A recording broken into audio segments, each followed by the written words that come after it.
Hi everyone. So let us just practice question of chapter number 2, Exploring Society India and Beyond. इसका chapter 1 हम देख चुके हैं grade 8 का.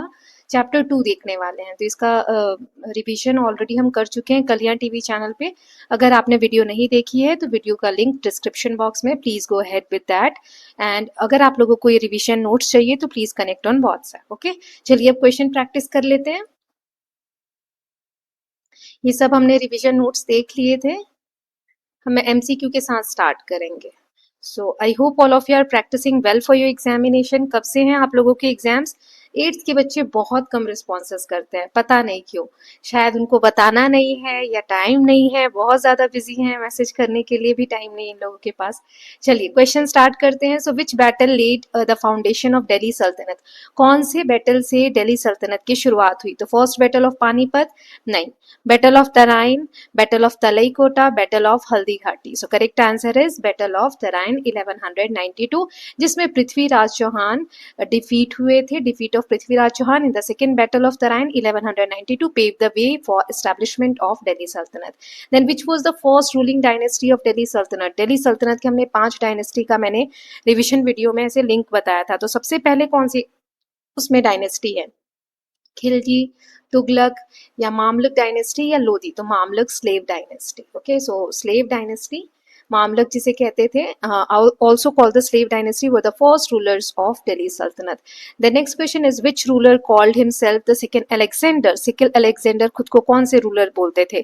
मोहम्मद बिन तुगलक, अलाउद्दीन खिलजी, इब्राहिम लोधी या बाबर? तो Alauddin Khilji is the correct answer.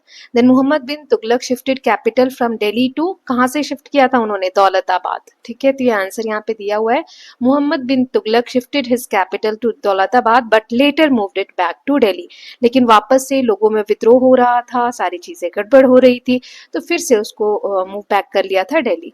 Then which tax was imposed on non Muslim? Non Muslim के ऊपर कौन सा टैक्स लगाया जाता था? ज़कत, लैंड रेवेन्यू, जजिया या custom duty? So jizya was the tax imposed on non Muslim subjects under some rulers. तो ये हमने एमसीक्यू देख लिए. अब हम देख लेते हैं assertion reason.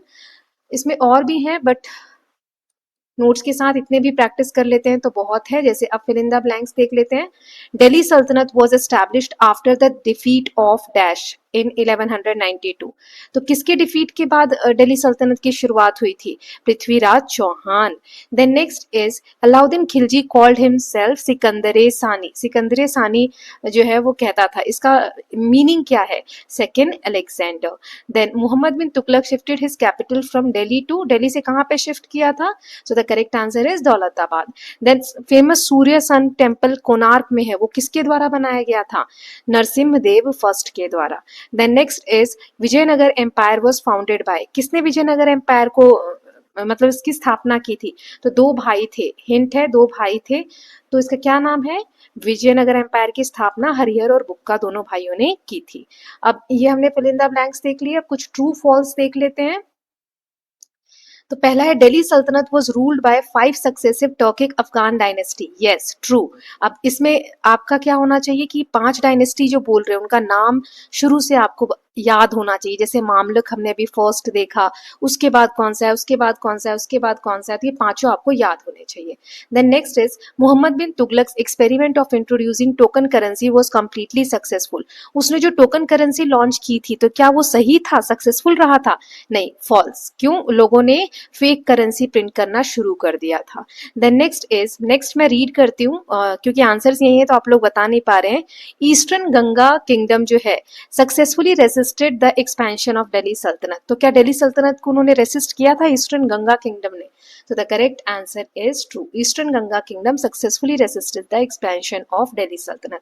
The next is Harihar Bukka. Harihar and Bukka founded the Mughal empire. Mughal empire की स्थापना हरिहर और बुक्का ने की थी. ये ट्रू है या फॉल्स है? तो ये फॉल्स है. किसकी स्थापना की थी हरिहर और बुक्का ने? और मुगल एम्पायर की स्थापना किसने की थी? ये 2 क्वेश्चन आपको आने चाहिए, तो एक ही में से 2 क्वेश्चन निकल रहे हैं ना. अब नेक्स्ट है Krishna Krishnadev Rai encourage literature, art, temple, architecture during his rain? इन्होंने कृष्ण देव राय जो थे इन्होंने सारी चीजों को आगे बढ़ाया था, एनकरेज किया था. तो yes, absolutely true, the correct answer is true कि Krishna Deva Raya encourage literature, art, temple, architecture during his reign. इसका आंसर क्या है बेटा? कमेंट सेक्शन में बताओ तो. मुगल एम्पायर की स्थापना कब हुई थी और किसने की थी? और हरियर और बुक्का ने कौन सी जगह की स्थापना की थी, कौन से एम्पायर की? Please let me know. Okay, so we are done with true false. अब हम असर्शन रीजन देख लेते हैं क्वेश्चन. तो पहला है, city of Delhi became the political centre of northern India. Political centre बन गया नॉर्थ इंडिया का जो पार्ट है उसका, कौन? दिल्ली जो सिटी है, ड्यूरिंग द सल्तनत पीरियड. तो क्या ये स्टेटमेंट सही है कि गलत है, ये बताना है. और इसका रीजन दिया है क्योंकि Delhi served as the capital of Delhi Saltanat for most of its rule. इस कारण से दिल्ली जो है वो इंपॉर्टेंट सेंटर बन गया था. अगर दोनों सही है और आर सही रीजन है तो ए मार्क करोगे, है ना, ये वाला. देन अगर दोनों सही है बट आर सही रीजन नहीं है तो बी. अगर असर्शन सी सही है और रीजन गलत है तो सी.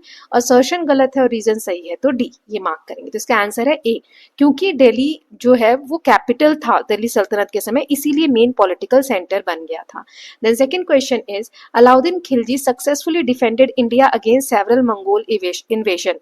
मंगोलों ने जो आक्रमण किया इंडिया पर, उससे अलाउद्दीन खिलजी ने बहुत बार डिफेंड किया अपने आप को, और जो रिप्रेजेंट कर रहा था जिस भी पार्ट के इंडिया को, उसको उसने अच्छे से डिफेंड किया.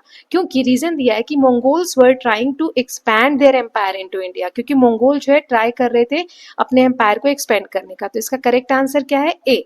Both statements and are correct. ये दोनों सही है कि Alauddin Khilji repelled repeated Mongol attacks and aimed to extend the Mongol empire in India.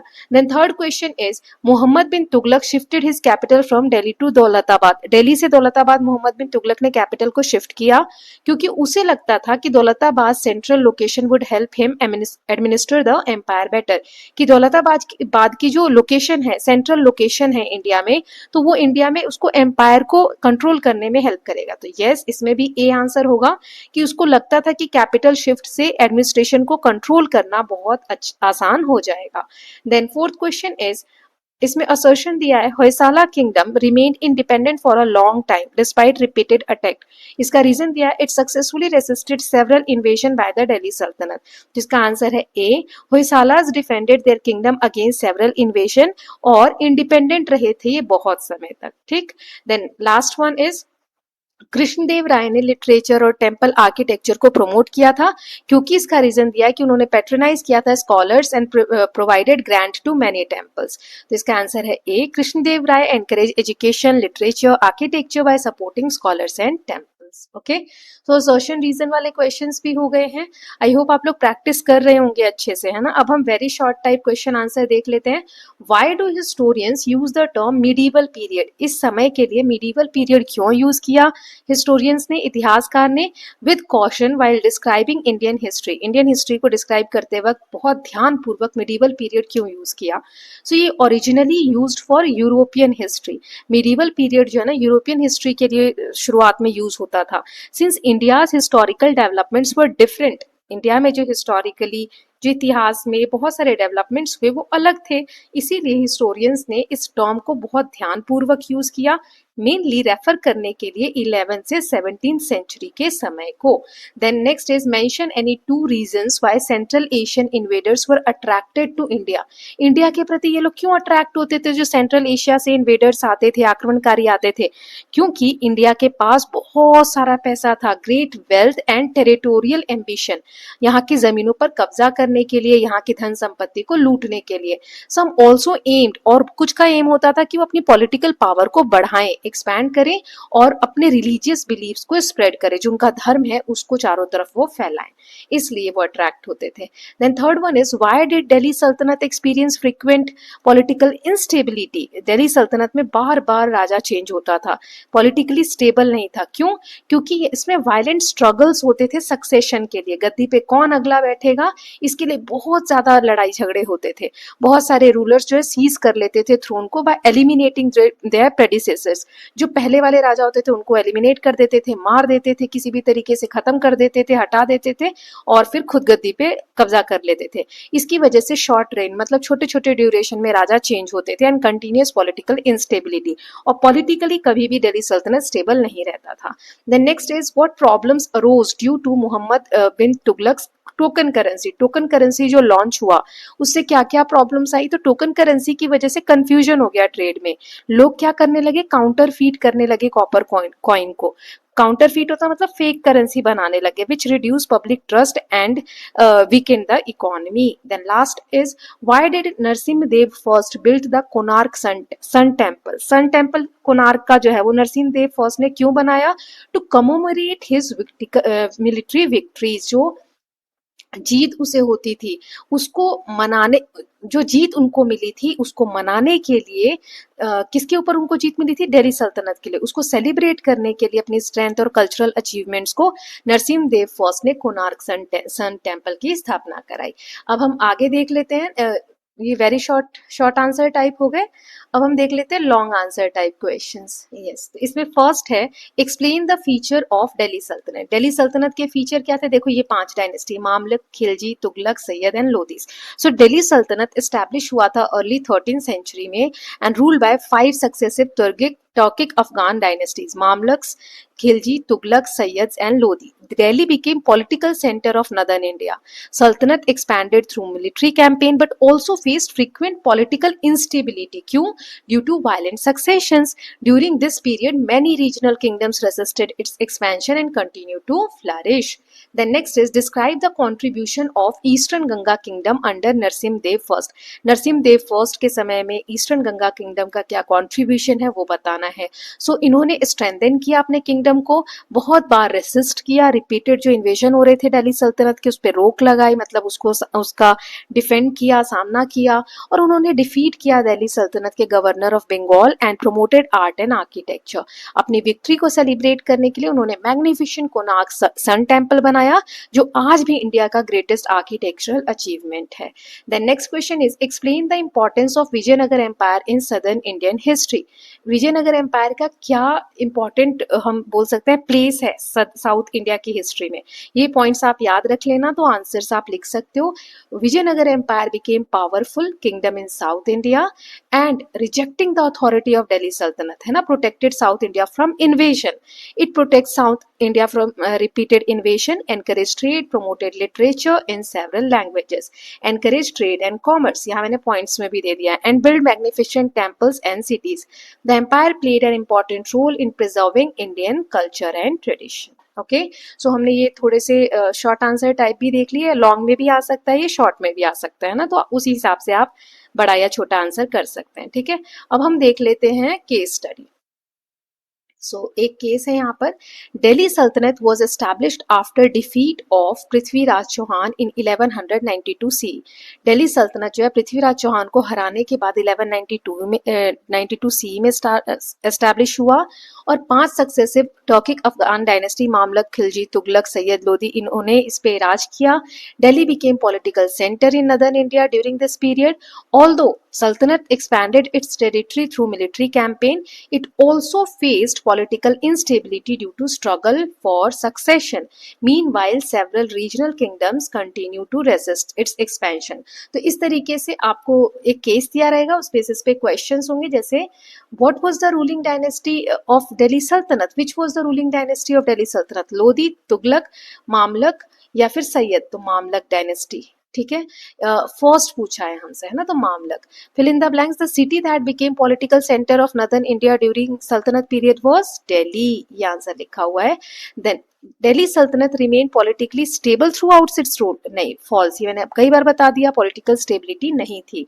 Then name any one regional kingdom that resisted the expansion of Delhi Saltanat. So eastern Ganga kingdom, Hoysala kingdom, Mewar kingdom, ये सारे इनमें से कोई सा एक नाम दे सकते हैं। ओके, ये सेकेंड वाला केस स्टडी ये आप लोग खुद से करेंगे, मैं इसमें जो आंसर है ना उसको ब्लर कर देती हूँ या फिर हटा देती हूँ, ताकि आप लोग खुद से मार्क करें और बताएं मुझे कमेंट सेक्शन में कि इसका क्या आंसर है। ओके, चलिए, तो ये केस आप स्क्रीनशॉट ले लीजिए या पॉज करके पढ़ सकते हैं।